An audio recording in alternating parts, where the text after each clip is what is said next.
I have a question for Ms. Zaya, please.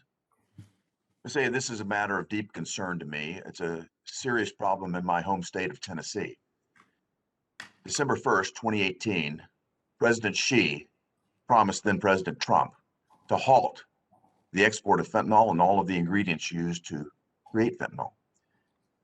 Since that promise was made, we've had over 100,000 American lives lost to synthetic opioids, directly traceable to CCP-produced fentanyl.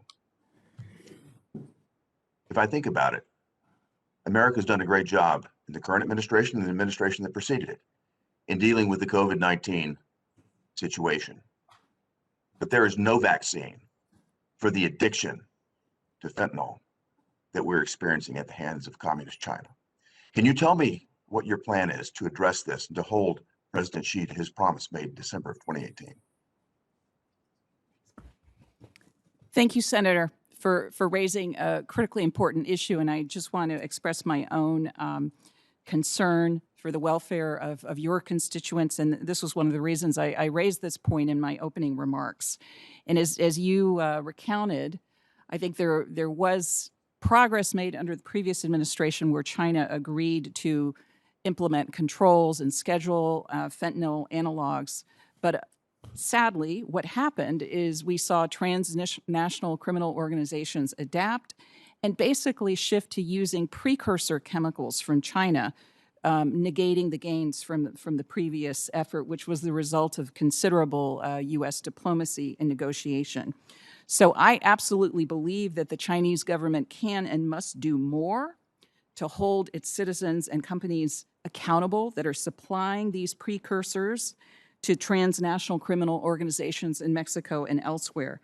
I think the United States needs to take a whole of government approach where the State Department, our embassy in Beijing, plays a very important role, but we also need to work with the Department of Homeland Security, DEA, DOJ, to take on the Chinese government's willful ignorance on this issue and to really prioritize saving the lives. As you mentioned, the record numbers of American losses due to opioid-related overdoses is unacceptable, and this is something I would intend to prioritize if confirmed.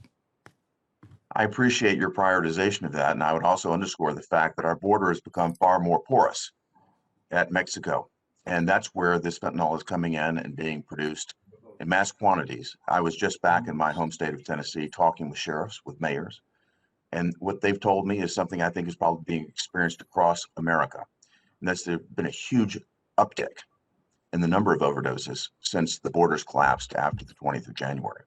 So this situation has become even more critical at this point, and I very much appreciate your attention to it.